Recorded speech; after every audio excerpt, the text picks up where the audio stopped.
ಹೊಸೂರಿನ ಬಸವನಹಳ್ಳಿ ಬಳಿ ಅಪಘಾತಕ್ಕೆ ಒಳಗಾದ ವಯೋವೃದ್ಧೆಯನ್ನು ಕರೆತರಲು ನಿರಾಕರಿಸಿ ಸುಳ್ಳು ಕಾರಣ ನೀಡಿದ 108 ಡ್ರೈವರ್ ವಿರುದ್ಧ ಡಿಎ ನಾರಾಯಣಗೌಡರ ಕರ್ನಾಟಕ ರಕ್ಷಣಾ ವೇದಿಕೆ ಪ್ರಮುಖರು ಖಂಡನೆ ವ್ಯಕ್ತಪಡಿಸಿದರು. ಅಪಘಾತದಲ್ಲಿ ಗಾಯಗೊಂಡಿದ್ದ ವೃದ್ಧೆಯನ್ನು ಕರೆದೊಯ್ಯಲು ಸರ್ಕಾರಿ ಸಿಬ್ಬಂದಿಯೊಬ್ಬರು 108ಕ್ಕೆ ಕರೆ ಮಾಡಿದಾಗ ಕಳುಹಿಸಿಕೊಡುವುದಾಗಿ ಕಾಲ್ ಸೆಂಟರ್ನಿಂದ ಸೂಚನೆ ಬಂದಿದೆ. ಅರ್ಧ ಗಂಟೆಯಾದರೂ 108 ವಾಹನ ಬಾರದ ಹಿನ್ನೆಲೆ ಮತ್ತೆ ಕರೆ ಮಾಡಿದಾಗ ಬೇರೆ ಕೇಸ್ ಅಟೆಂಡ್ ಮಾಡಲು ತೆರಳಿರುವುದಾಗಿ ತಿಳಿಸಿದ್ದಾರೆ. ಆಟೋದಲ್ಲಿ ಗಾಯಾಳುವನ್ನು ಕುಶಾಲನಗರ ಸಮುದಾಯ ಆರೋಗ್ಯ ಕೇಂದ್ರಕ್ಕೆ ರವಾನಿಸಿದಾಗ 108 ವಾಹನ ಅಲ್ಲೇ ನಿಂತಿದ್ದು ಡ್ರೈವರ್ನನ್ನು ವಿಚಾರಿಸಿದಾಗ ವಾಹನ ರಿಪೇರಿಯಾಗಿದ್ದು ಈಗ ಸರಿಪಡಿಸಿಕೊಂಡು ಬಂದೆ ಎಂದು ತಿಳಿಸಿರುವ ಪ್ರಸಂಗ ಸಾಮಾಜಿಕ ಮಾಧ್ಯಮಗಳಲ್ಲಿ ವರದಿಯಾಗಿದ್ದು, ಗಮನಿಸಿದ ಕುಶಾಲನಗರ ಸಮುದಾಯ ಆರೋಗ್ಯ ಕೇಂದ್ರಕ್ಕೆ ಭೇಟಿ ನೀಡಿದ ಕರವೇ ಪದಾಧಿಕಾರಿಗಳು ಆರೋಗ್ಯಾಧಿಕಾರಿ ಡಾಕ್ಟರ್ ಮಧುಸೂದನ್ ಅವರನ್ನು ಭೇಟಿ ಮಾಡಿ ಘಟನೆ ಕುರಿತು ಚರ್ಚಿಸಿ ಮಾಹಿತಿ ಪಡೆದುಕೊಂಡರು. ಗಾಯಾಳುವನ್ನು ಆಸ್ಪತ್ರೆಗೆ ತರಲು ಸೇವೆ ಒದಗಿಸದ 108 ಏಜೆನ್ಸಿ ವಿರುದ್ಧ ಆಕ್ರೋಶ ವ್ಯಕ್ತಪಡಿಸಿದರು. 108 ನಮ್ಮ ವ್ಯಾಪ್ತಿಗೆ ಬರುವುದಿಲ್ಲ. ಈ ಸಂಬಂಧ ಲಿಖಿತ ದೂರು ನೀಡಿದ್ದಲ್ಲಿ ಸಂಬಂಧಿಸಿದವರಿಗೆ ರವಾನಿಸಲು ಕ್ರಮ ವಹಿಸಲಾಗುವುದು ಎಂದು ಡಾಕ್ಟರ್ ಮಧುಸೂದನ್ ಅವರು ಪ್ರತಿಕ್ರಿಯಿಸಿದರು.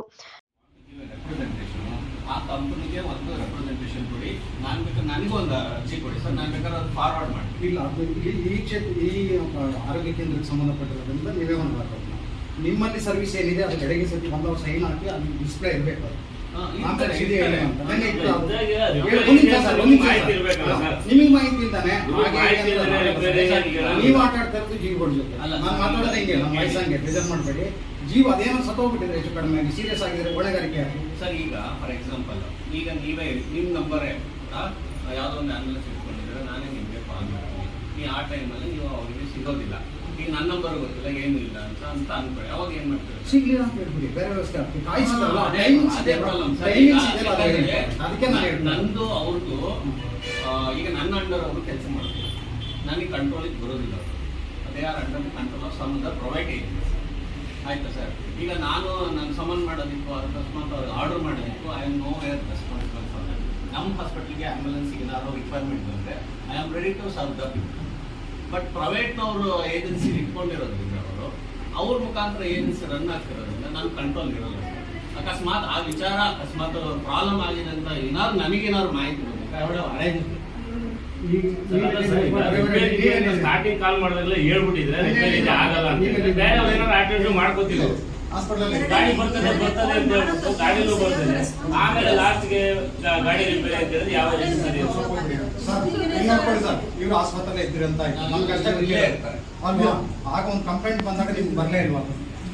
ಬಂದಿದ್ರೆ ನಾನು ನಿಮ್ಮನ್ನೇ ಹಾಕಿ ಕೇಳ್ತಾ ಇದ್ದೆ. ನನಗೆ ಬೆಳಗ್ಗೆ ಬಂದಾಗ ನಾನು ನಿಮ್ಮನ್ನೇ ಎಷ್ಟು ಬೇಜವಾಬ್ದಾರಿ ಫೋನ್ ಮಾಡಿ 7 ಗಂಟೆಯಿಂದ 7:30ವರೆಗೆ ಸ್ಪಾಟ್ ಅಲ್ಲಿ ಇದ್ದಾರೆ. ಅಲ್ಲಿವರೆಗೆ ಯಾವುದೇ ಫೋನ್ ಮಾಡದೆ ಪುನಃ ರಿಟರ್ನ್ ಮಾಡಿದಾಗ ನಮ್ದು ವಾಹನ ದುರಸ್ತಿ ಆಗಿದೆ. ನಾನು ಏನಂತ ಹೇಳ್ತೀನಿ ಅಂದ್ರೆ, instead of blaming our institution 108 ಬಗ್ಗೆ if you want to make an education you can do sir. But ಏನಂತಂದ್ರೆ ಕುಶಾಲನಗರ ಹಾಸ್ಪಿಟಲ್ ಆಂಬ್ಯುಲೆನ್ಸ್ ಹಿಂಗಾಯ್ತು ಅನ್ನೋದು. ಕುಶಾಲನಗರ ಸಮುದಾಯ ಆರೋಗ್ಯ ಕೇಂದ್ರದಲ್ಲಿ ಅಗತ್ಯ ಸೇವೆಗಳು ಅಬಾಧಿತವಾಗಿ ದೊರೆಯಬೇಕಿದೆ. ಆಸ್ಪತ್ರೆಯಲ್ಲಿ ಔಷಧಿಗಳ ಕೊರತೆ ಕಂಡು ಬಂದಿದ್ದು ಹೆಚ್ಚುವರಿ ಆಂಬ್ಯುಲೆನ್ಸ್ಗಳು ಅಗತ್ಯವಿದೆ. ಈ ಬಗ್ಗೆ ಶಾಸಕರು ಗಮನ ಹರಿಸಬೇಕಿದೆ ಎಂದು ಕರವೇ ಮಹಿಳಾ ಘಟಕದ ಜಿಲ್ಲಾಧ್ಯಕ್ಷೆ ಜ್ಯೋತಿ ಕುದುಪಜೆ, ತಾಲೂಕು ಅಧ್ಯಕ್ಷೆ ರೂಪಾ ಹಾನಗಲ್, ಸಂಚಾಲಕ ಗೋವಿಂದರಾಜ್ ದಾಸ್ ಆಗ್ರಹಿಸಿದರು.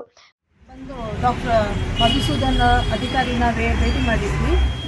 ಅವರು 108 ಒಂದು ಖಾಸಗಿ ಸಂಸ್ಥೆಯಾಗಿ ಕೆಲಸ ನಿರ್ವಹಿಸ್ತಾ ಇದೆ. ಅದು ನಮ್ಮ ಒಂದು ಕಾಂಟ್ಯಾಕ್ಟ್ನಲ್ಲಿ ಹೆಚ್ಚಾಗಿ ಬರೋದಿಲ್ಲ ಅಂತ ಹೇಳ್ಕೊಂಡಿದ್ದಾರೆ.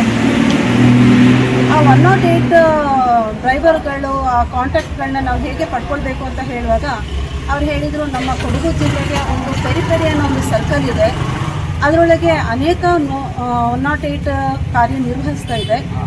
ಅದು ನಮಗೆ ಗೊತ್ತಾಗತ್ತಿದ್ರೂ ಅವರು ಲಿಂಕ್ಸ್ನಲ್ಲಿ ತಗೊಳ್ತಾರೆ.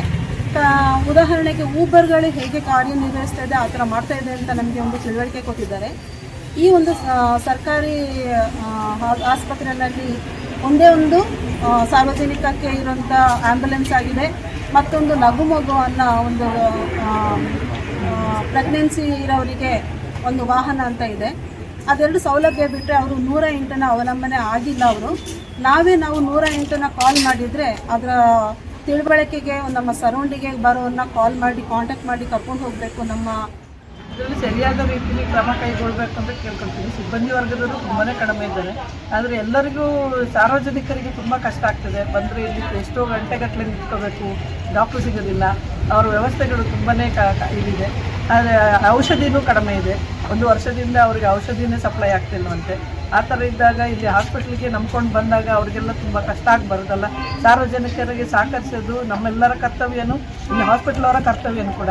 ಇದಕ್ಕೆ ನಮ್ಮ ಮಾನ್ಯ ಶಾಸಕರು ತುಂಬ ಮುತುವರ್ಜಿ ವಹಿಸಿ ಈ ಸಮುದಾಯ ಭವನಕ್ಕೆ ಒಳ್ಳೆಯ ಸವಲತ್ತುಗಳನ್ನು ಕೊಡಲಿ ಅಂತ ನಾವು ಕೇಳ್ತೀವಿ. ಇವತ್ತು ಏನು ಕೊಡಗು ಜಿಲ್ಲೆ ಕುಶಾಲನಗರ ತಾಲೂಕಿನ ಗುಡ್ಡೆಹೊಸೂರು ಸಮೀಪ ಬಸವನಹಳ್ಳಿಯಲ್ಲಿ ನಡೆದಂಥ ಏನು ಘಟನೆ ಇದೆ, ಒಂದು ವೃದ್ಧೆ ಸುಮಾರು 6 ಗಂಟೆಯಿಂದ 7 ಗಂಟೆ ಸಮಯದಲ್ಲಿ ಒಂದು ವೃದ್ಧೆಗೆ ಆಕ್ಸಿಡೆಂಟ್ ಆಗಿ ಅದು ಗಾಯಗೊಂಡಂಥ ಸಂದರ್ಭದಲ್ಲಿ ಕೊಡಗು ಜಿಲ್ಲೆ ಕುಶಾಲನಗರದ ಆರೋಗ್ಯ ಕೇಂದ್ರಕ್ಕೆ ಆ್ಯಂಬುಲೆನ್ಸ್ ಬೇಕು ಅಂತೇಳಿ ಸಂಬಂಧಿಸಿದ ಅಲ್ಲಿ ನೊಂದಂಥವರು ಕರೆ ಮಾಡ್ತಾರೆ.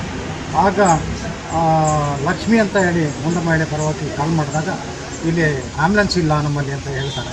ಅದೇ ಸಂದರ್ಭನ ಇವತ್ತು ಬಂದು ಪರಿಶೀಲನೆ ಮಾಡಿದಾಗ ಆ್ಯಂಬುಲೆನ್ಸ್ ಇರೋದು ನಿಂತಿರ್ತಕ್ಕಂಥದ್ದು CC ಕ್ಯಾಮ್ರಾದಲ್ಲಿ ನಮಗೆ ಪತ್ತೆಯಾಗಿದೆ.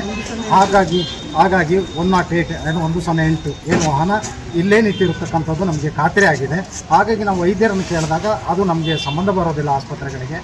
ನೀವೇನಾದರೂ ಇದ್ದರೆ ಖಾಸಗಿ ಇವರಿಗೆ ಸಂಪರ್ಕ ಮಾಡಿ ನೀವು ಬರಬೇಕು ಅಂತಕ್ಕಂಥ ಉಡಾಫೆ ಮಾತುಗಳನ್ನ ಹಾಕ್ತಾರೆ. ಈಗಾಗಲೇ ಇದು ಗುಂಡೂರಾಯರ ಕನಸಿನ ನಗರ, ಅದರಲ್ಲೂ ಅವರ ಮಗ ಇಲ್ಲಿ ಆರೋಗ್ಯ ಸಚಿವರಾಗಿರಬೇಕಾದ್ರೆ ಈ ಥರದ ಹೇಳಿಕೆಗಳು, ಈ ಥರದ ದುರ್ವ್ಯವಸ್ಥೆಗಳು ಇಲ್ಲಿರೋದನ್ನ ಕರ್ನಾಟಕ ರಕ್ಷಣಾ ವೇದಿಕೆ ತೀವ್ರವಾಗಿ ಖಂಡನೆ ಮಾಡುತ್ತೆ.